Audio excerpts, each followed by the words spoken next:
So in embedded system design challenges, so if you want to design any embedded systems, you have different challenges. Okay. Out of these, some of the major challenges we will discuss. And after that, there are other challenges also we have to discuss. Okay. So what is the first challenge while designing any embedded system is the power consumptions. Okay. So most of the time, all the embedded systems are operating on the battery. Okay. And not on direct power supply. So you have to design your embedded system such that it will consume the less power and the overall life of your embedded system will be extended, okay, because of the lower consumption of your battery. So that is what the first criteria. That means while designing your embedded system, it should work on a battery, okay, and since it is operated on the battery, it should consume as less as power, okay, and you have to select such a kind of processor which would consume your lower power of your system. So that is the first criteria. Now, what is the second criteria? That is a small physical size. Okay. So in small physical size, that means all the embedded systems should be small in size. Okay. Example, last time also I have given the example of mobile phone. So if your mobile phone is bulky, or if it has a higher weight, then it is very difficult to carry. So how to make it small and still having the rich feature? So that is also one of the main design challenge, that is making the size of your embedded product as small as possible. Third design challenge is a small code size. Okay, so whatever the program we will write, okay, so that code size should be as small as possible, because we have some memories available like RAM and ROM, and we have seen that the size of RAM is smaller or lesser compared to the ROM, and most of the time the memory sizes are not too large. So we have to fit our code into the memory, and that's why you have to write a code which is a compact code. Okay, that is the size of your code should be as small as possible. So writing a code, okay, and making it optimized such that it will fit into the memory of your microcontroller or microprocessor is one of the challenge. That is the third challenge. Now the fourth challenge is a speed of the operations. Okay, for example, if you have purchased mobile or laptop, and if it takes a long time, okay, for example, I have opened the Zoom application right now for the lecture, and if it takes let 5 minutes, so you are get demotivated, you are not interested in the lecture at all. So just see, so it having psychological impact also on our humans also. So what is expected, whatever the embedded system, they should work at very high speed. Okay, so that means the embedded system should respond fast. Okay, so that is the statement I have written in the slide. Now the question is how to increase the speed of your embedded system. Okay, now this is what the technical point that we have to work. Okay, that is what the work of or ENTC engineer. That is a technical things. Anybody can say that the system should work very fast, but this particular task should be executed by the electronics engineers only. Okay. Now, technically to speed up the process of any embedded systems, you should have the clocks. Okay. So we have seen that in all the microprocessor or microcontrollers, there is a device called as a clock. Okay. So that clock is connected, or whose main function is to supply the clock pulses for the proper working of the your embedded system. So to get a higher speed, the ratio is you should use a higher clock frequencies. So for example, for 8051, the clock frequency is having some range. For example, let 0 hertz, or maybe let some kilohertz to some megahertz. Okay, up to let 40 or 50 megahertz. So that is what the range of the clock frequency to microcontroller. But if you have seen, practically we are not using the higher frequencies. Okay, that is 40 megahertz we are not going to use, or not even the smaller frequencies as 10 kilohertz or less than 10 kilohertz also. We are using some frequencies such that For example, 12 megahertz or 11.0592 megahertz. These are some of the best examples of the frequencies that are used by the microcontroller. Okay, so if you go in a Viva or oral or in industry, they will definitely ask you this question. Okay, why you are going to use a frequencies of 11.0592 megahertz and 12 megahertz. Okay, again there is a difference. Just see. Maybe I will explain right now, or maybe in the second unit. Why to use a 12 megahertz and 11.0592 megahertz. Okay, what is the difference between these two? Just see. There is a very small difference between 11.0592 megahertz and 12 megahertz. So some system uses the 11.0592 megahertz, some uses the 12 megahertz. Okay, so why these are using these two frequencies? Okay, so if you use 11.0592 megahertz, I will tell you the reason. If you use 11.0592 megahertz as a cluster frequency, your baud rate that you have defined or calculated, that you will get an exact baud rate. Okay, for example, if you have designed baud rate of 9600, so if you use 11.0592 megahertz as a crystal, then you are going to get exact 9600 baud rate. Okay, so if you want a correct baud rate, you have to use 11.092 mega 11.0592 megahertz of crystal. Now when to use 12 megahertz crystal? Okay, so 12 megahertz crystal is used whenever you are going to use a hard real-time system. Okay, so from your frequency you have to determine the time. Now what is done in hard real-time system? In hard real-time system you have a deadline. What is deadline? That is a time deadline. That means you have to finish your work in a particular times only. For example, at 10 milliseconds or 20 milliseconds. So that kind of deadlines are given to the your embedded system. Now, if you use 11.0592 megahertz, let f equal to 11.0592. You find out the t. So you are not going to get a proper t. Okay, that is in integer. But if you use 12 megahertz, you are going to get a your time in particularly in integer value. Okay, so that's why this 12 megahertz is used in hard real-time systems to calculate the time. Okay, and 11.0592 megahertz cluster is used to get a correct or proper baud rate. Okay, so that is the basic reason. Now, another thing, rather than using a lower frequencies or the higher frequencies, why they have chosen the middle frequency like a 11.0592 megahertz or the 12 megahertz. Now that is the question. So the speed of your embedded system is increased if your clock frequency is increased. Okay. So in the slide, the statement is given for higher speed, higher clock frequency is used. Okay. But now, what is the disadvantage of using the higher frequencies? The disadvantage of using the higher frequency is that if you use higher cluster clock frequencies, your embedded system will consume more power. That means it means higher power consumption. So if you try to use higher frequencies, it will consume more power and your battery will be drained. Okay, that means the battery life will be reduced. Okay, so that is what the one of the design challenges. So how to deal with that design challenges? So we have the trick is that not to choose higher clock frequency is needed by the application. So do not choose the higher clock frequencies for your application because it will give you higher speeds, but it will consume your power very fast and your battery will be drained. Okay, as fast as possible. Now that is the problem with the higher clock frequencies. Okay, now if you use lower clock frequencies, then lower clock frequencies will not give you the sufficient speed. Okay, that is the speed of execution. That means the number of instructions that are executed by your processors, so that are not sufficient. Okay, so you are getting very low speed if you go for the lower clock frequency. So now you have the advantage or you have the solution.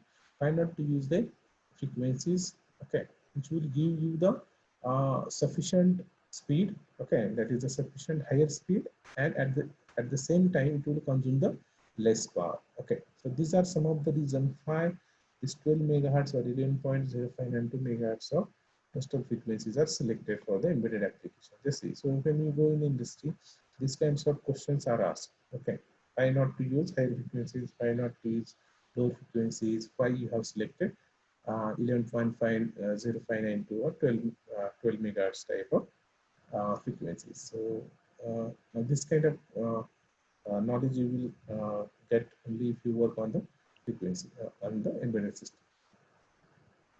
So fourth design challenge is the speed of the embedded system. So how to deal with the speed? By selecting a proper clock frequency for your embedded system. Then you have the that is fifth design challenge is a real-time response. Okay, so at the start of the lecture, I have told you embedded systems are categorized in two types. One is a soft real-time system, and second is a hard real-time system.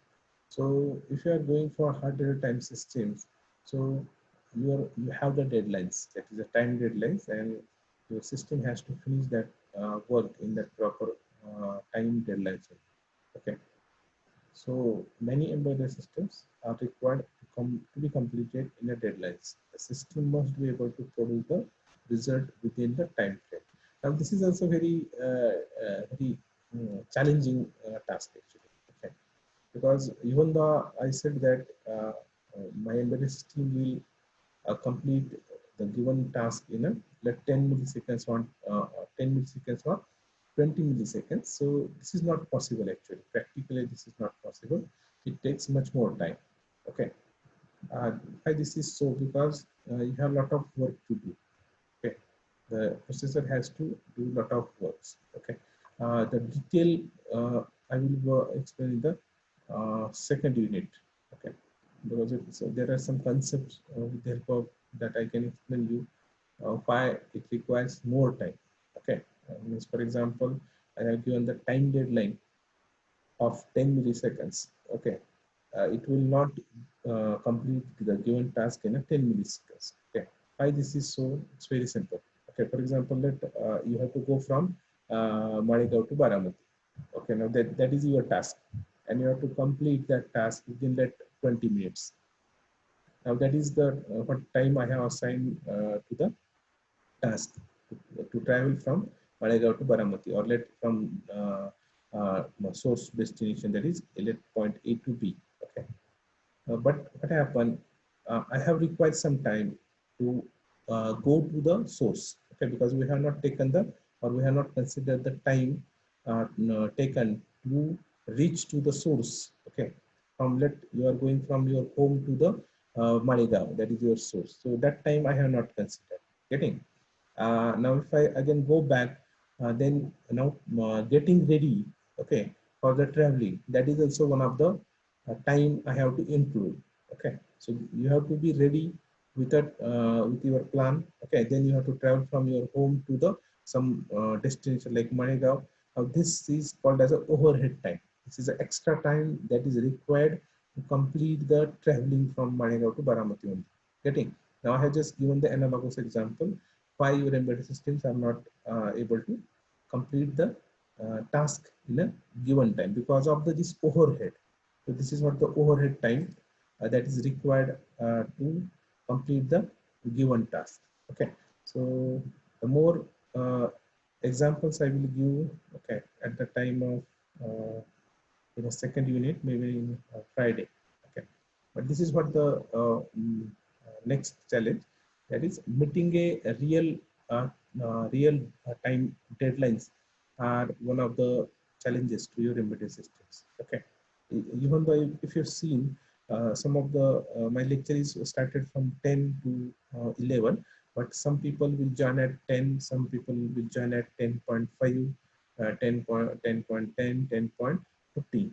Okay, so now just see, this is what happens. Means even if we have assigned the time, but the task or the peoples are not able to achieve those particular tasks or those particular deadlines. So the same thing will happens with a real-time system also. So what is the solution? So solution is very simple. You have to add all those times also. Okay, means for example, I have assigned 10 milliseconds to complete one task by the embedded system. So I know that I will require some time to make my system ready. So I will include that times also. Okay, that means rather than assigning it 10 milliseconds for the embedded system. Now I will include the 20 milliseconds. Okay, so this is how I can complete my given task by adding some overhead times into the original task. Okay, so these are some of the major challenges of your embedded systems. Just these are in very details. Now next is very interesting. That is again, what are the other challenges? Okay, I have explained only the some of the major challenges. Okay, but there are some other practical challenges also. Okay, so we will discuss all this, and just remember, all these are nothing but all these challenges are nothing but the oral questions. You go anywhere, maybe in the oral or practicals of embedded systems, or you go out in the market, anywhere. Okay, they will ask you these kinds of questions. These are very basic and necessary questions. Okay, so we'll just discuss some of the questions. The first question is, how much hardware do we need? Okay, so first question, that you have to build some product or project. So how much hardware do we need? That is, what kind of hardware I will need. Okay, then which CPU? Okay, which processor I will need. So what are the different microprocessors and microcontrollers you will know. What are the microprocessors you will know? That is, basic is 8085.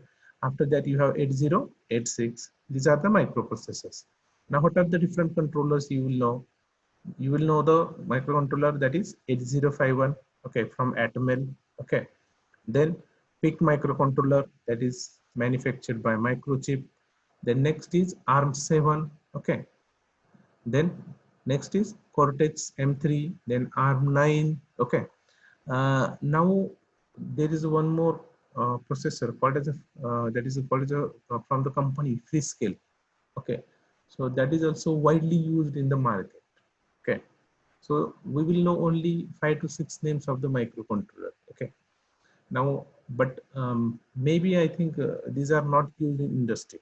Okay, whatever I have told, these are not used in industry, rather than these are used in educational purpose only. Okay, in industry they would use some other microcontrollers. Okay, so I will give this as an a homework or some assignment to find out the different microprocessors and microcontrollers and its related companies, and also you have to find out the features. Okay, take this as an assignment.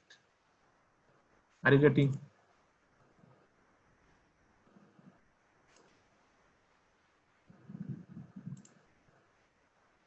Okay, find or list different microcontrollers. Okay, and its companies.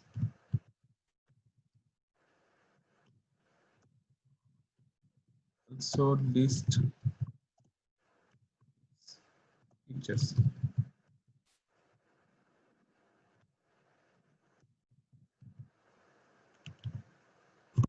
I have put the questions into the chat. Okay, is it visible to all questions? Is it visible to all the students? Okay, list different microcontroller and its companies. Also list the features of each microcontroller. Okay, are you getting or not? Yes, no, give me answer. Are you getting or not?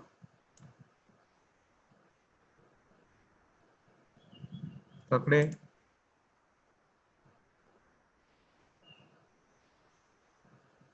Deshmukh is there.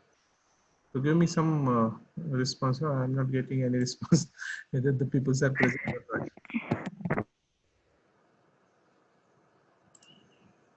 Okay, Omkar. So Omkar Herimet has given the response. Yes, sir. Okay. So I have given a small assignment to you people. It's very small assignment, and always remember, this is not for me.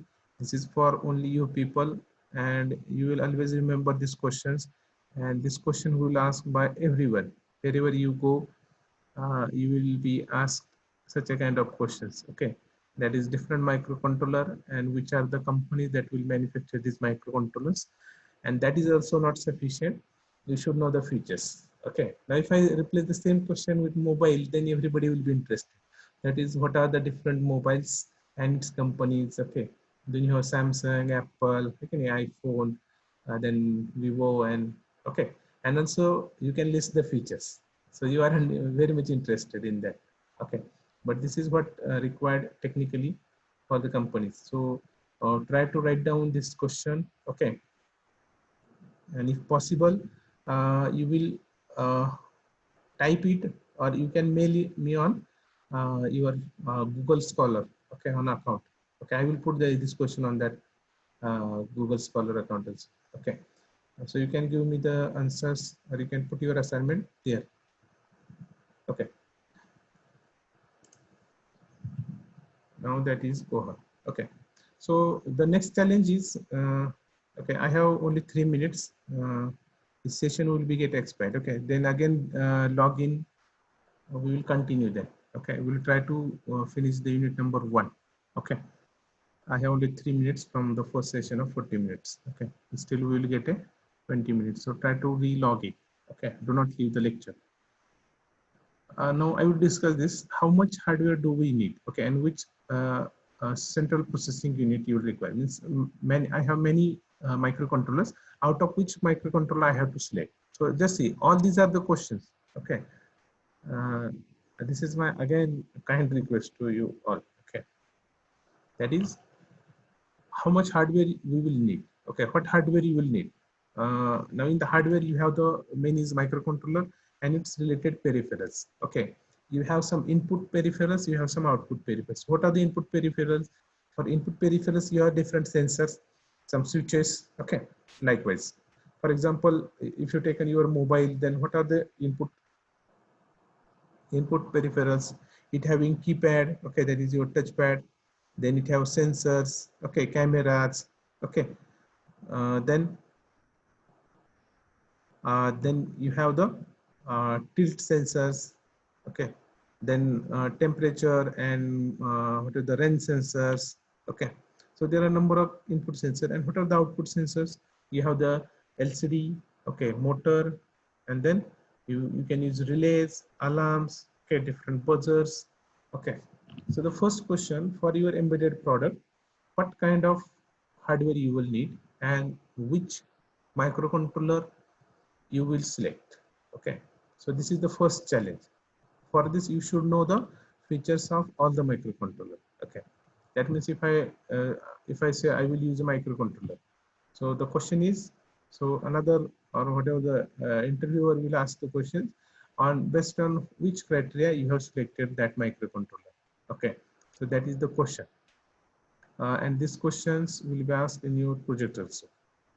So first question is over. Second question is,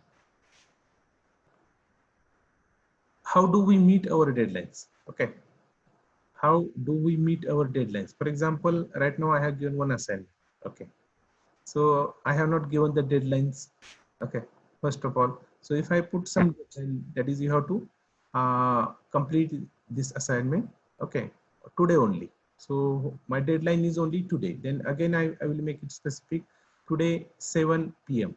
Okay, up to 7 p.m. you have to complete the deadline, complete the assignment, and you have to upload that into the your Google Classroom. Okay, Google Classroom account. So now that is the deadline. Then the question is how to meet our deadlines. Okay, so if I given the deadline of 7 p.m. Okay, today 7 p.m. Then you have to sort out your time. You have to list your time. That is what you are going to do. Okay, after this, after 11 p.m. So after 11 p.m. you have the lecture. Okay, so up to 12 p.m. and then you have to manage all your time.